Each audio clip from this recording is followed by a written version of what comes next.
Hello and welcome to another video. Today I'd love it if you joined me in the Tudor era as I show you how some ladies of the period achieved their characteristic look. So without any further ado, let's get into it.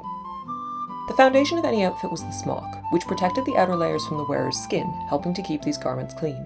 All classes would have worn a smock, and wealth would have allowed the wearer to own a greater number of finer garments, as the ideal would have been to change the smock at least once a day. Stockings were a necessity to keep the feet and lower legs warm. These usually went over or under the knee and were fastened with garters to keep them in place. Next up, the skirt support. Many existed at different points in the century, including large hooped skirts called farthingales, but I opted for a simple bum pad. The only purpose of this is to add volume to the skirt. Subsequently, what could follow based on the wearer's status, wealth, warmth, and personal preference was a petticoat, kirtle, or both. I have opted only for a kirtle. Somewhat confusingly, the terms petticoat and kirtle seem to be used both at once interchangeably, as well as to refer to different garments, depending on the source and sometimes even the age of that source, but I have opted simply for a kirtle as my underlayer. The kirtle was a garment dating back to medieval times, having changed considerably over the centuries, but remaining a staple of the feminine wardrobe for its utility and versatility. Women of all classes wore kirtles, and for working class women, the kirtle was often the outermost layer. In this era, the kirtle was heavily stiffened in order to provide bust support and to help achieve the fashionable silhouette. As a result, no stays were worn beneath it until much later in the era. The kirtle could lace at the front, at the back, or at the sides. As I'm portraying a wealthy lady, my kirtle is trimmed with pearls, though even more excessive trimming of gold and jewels was also possible.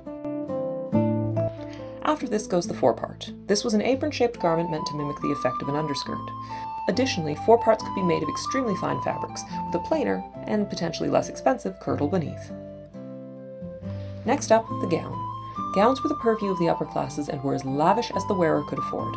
Mine is a trained gown, an example of conspicuous consumption. Sumptuary laws governed which people could wear which colors, textiles, and furs, and the material of my gown indicates an individual of great wealth and status.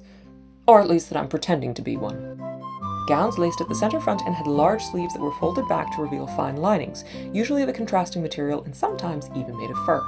My turnbacks, of course, are faux fur. The lacing was concealed by the next layer, the placard. This, much like an 18th century stomacher, was pinned over the front of the body and helped give the fashionable conical silhouette.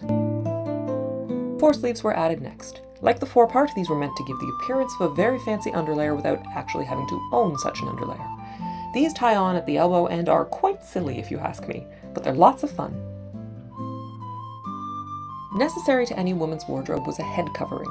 Historical fiction would have us believe that grown women ran around with uncovered hair, but this isn't true. Here, I've covered my hair with a French hood, a slightly more risque fashion as it revealed a coquettish bit of hair when compared to the English gable hood. Except in very rare circumstances, hair was covered by women of all classes for modesty's sake, and for upper-class women their head coverings were often beautifully ornamented with filament, pearls, or jewels, or all three.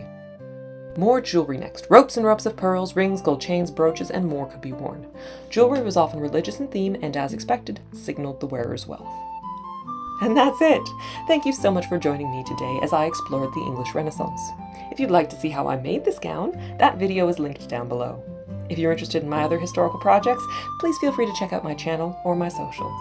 Now until we meet again, take care and I'll see you next time.